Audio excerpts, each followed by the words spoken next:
Di sepanjang sejarah Islam di Indonesia, Wali Songo dikenal sebagai tokoh-tokoh agama yang berkontribusi besar pada penyebaran Islam di tanah Jawa dan wilayah sekitarnya. Mereka menyebarkan dakwah mereka ke seluruh Jawa dan tetap mengabdi di sana hingga akhir hayatnya. Dalam bahasa Jawa, Wali Songo berarti wali yang 9, menandakan jumlah para wali yang ada 9. Namun, pada pendapat lainnya yang mengatakan bahwa Songo atau Sanga adalah turunan dari bahasa Arab, Lesana yang berarti mulia. Setiap wali Songo memiliki pendekatan dakwah unik untuk mencapai misinya. Ada yang berkaitan dengan pendidikan, tradisi, dan bahkan seni. Strategi Wali Songo berhasil yang membuat masyarakat Jawa secara bertahap menerima agama Islam dan belajar tentang Islam dari Wali Songo. Banyak dari mereka akhirnya memilih mengucap 2 kalimat syahadat.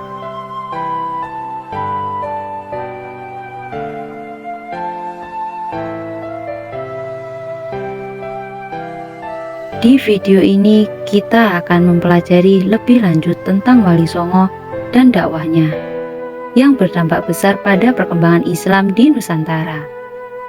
1. Sunan Gresik. Nama aslinya adalah Maulana Malik Ibrahim. Tahun lahirnya tidak diketahui. Sunan Gresik bermukmin di Gresik untuk menyiarkan agama Islam hingga akhir hayatnya pada tanggal 12 Rabiul Awal 822 Hijriah bertepatan dengan 8 April 1419 Masehi dan dimakamkan di Desa Gapura, Kota Gresik. Ia adalah seorang ahli tata negara yang menjadi raja, guru para pangeran, dan juga dermawan terhadap fakir miskin. Makamnya banyak disiarahi masyarakat hingga sekarang. Sunan Gresik dianggap sebagai penyiar Islam pertama di tanah Jawa, sehingga dianggap sebagai ayah dari Wali Songo. Berdasarkan silsilahnya, Sunan Gresik merupakan keturunan ke-22 Nabi Muhammad SAW melalui Siti Fatimah yang menikah dengan Ali bin Abi Thalib. Sunan Gresik merupakan bapak dari Sunan Ampel. Selain itu, beliau juga merupakan kakek dari Sunan Bonang dan Sunan Derajat. 2. Sunan Ampel. Nama aslinya adalah Raden Rahmat yang lahir di Kerajaan Champa, Vietnam. Ia adalah putra cucu Raja Champa. Ayahnya bernama Ibrahim dan Samarkandi yang menikah dengan putri Raja Champa yang bernama Dewi Chandrawulan. Raden Rahmat dan tanah Jawa langsung ke Majapahit karena bibinya Dewi Dwirawati diperistri Raja Brawijaya. Beliau merupakan tokoh yang menyebarkan ajaran Islam di Jawa Timur. Sunan Ampel merupakan sunan pertama di Demak dan dipimpin ahli Wali Songo. Raden Rahmat berarti berhenti di Tuban, dan di tempat itu beliau berkenan dengan 2 tokoh masyarakat, yaitu Ki Woryo Surojo dan Ki Bangkuning. Yang keduanya kemudian masuk Islam beserta keluarganya. Dengan masuk Islamnya Ki Woryo Surojo dan Ki Bangkuning, usaha Sunan Ampel semakin mudah dalam mendekati masyarakat dan melakukan dakwah Islam, sedikit demi sedikit mengajarkan ketauhidan dan ibadah. Sunan Ampel wafat pada tahun 1406 Masehi. Beliau dimakamkan di Komplek Masjid Ampel, Surabaya. Sampai sekarang makam beliau banyak dikunjungi peziarah dari berbagai daerah di seluruh pelosok Indonesia. 3. Sunan Bonang atau Makdum Ibrahim. Sunan Bonang adalah putra dari Sunan Ampel dari istri yang bernama Dewi Chandrawati. Ia dikenal sebagai ahli ilmu kalam dan ilmu tauhid. Maulana Makdum Ibrahim banyak belajar di Pasai. Kemudian, sekambilannya dari Pasai, Maulana Makdum Ibrahim mendirikan pesantren di daerah Tuban. Santri yang belajar pada pesantren Maulana Makdum Ibrahim berasal dari seluruh penjuru daerah di tanah air. Sunan Bonang meninggal pada tahun 1525 dan dimakamkan di Tuban, daerah pesisir utara Jawa yang menjadi basis perjuangan dakwahnya. Semasa hidupnya, Sunan Bonang kerap berdakwah melalui kesenian agar bisa menarik masyarakat Jawa untuk memeluk agama Islam. Untuk menambah unsur ilmu dan islami lagu-lagu yang dikubahnya, Sunan Bonang memasukkan rehbab dan bonang sebagai pelengkap dari gamelan Jawa. Oleh sebab itulah ia mendapatkan julukan Sunan Bonang. Selain itu, ia mempunyai keunikan dalam berdakwah dengan cara mengubah nama-nama dewa dengan nama-nama malaikat. Sebagaimana yang dikenal dalam Islam, hal ini dimasukkan sebagai upaya persuasif terhadap penganut ajaran Hindu dan Buddha yang telah lama dipeluk sebelumnya. 4. Sunan Derajat atau Raden Kasim.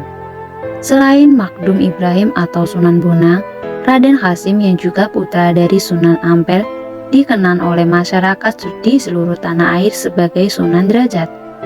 Dalam misinya untuk menyebarkan agama Islam di Indonesia, ia menggunakan kegiatan sosial sebagai ujung tombaknya. Ia berdakwah di daerah Derajat, Kecamatan Paciran, Lamongan. Ia mempelopori penyatuan anak-anak yatim dan orang-orang sakit. Selain itu, Sunan Derajat banyak berdakwah kepada masyarakat umum. Ia sangat mengedepankan sikap dermawan, kerja keras, dan meningkatkan kemakmuran rakyat sebagai pengalaman agama Islam. 5. Sunan Kudus. Nama aslinya adalah Jafar Shadiq atau dikenal sebagai Raden Undung. Lahir pada 9 September 1400 Masehi. Sebutan Sunan Kudus diciptakan karena beliau memilih Kudus sebagai tempat berdakwah terlamanya hingga bertahun-tahun. Ia merupakan putra Raden Usman Haji yang menyebarkan agama Islam di daerah Jipang, Panolan, Blora, Jawa Tengah. Ia juga dikenal dengan julukan Wali Al-Ilmi karena sangat menguasai ilmu-ilmu agama, terutama tafsir, fikih, usul fiqh, tauhid, hadis, serta logika. Sunan Kudus memiliki toleransi antar agama yang sangat tinggi. Dengan begitu, cara berdakwahnya adalah dengan mendekatkan agama Hindu, Buddha ke Islam. Ia mendapat kepercayaan untuk mengendalikan pemerintahan di Kudus, sehingga ia menjadi pemimpin pemerintah atau bupati sekaligus pemimpin agama.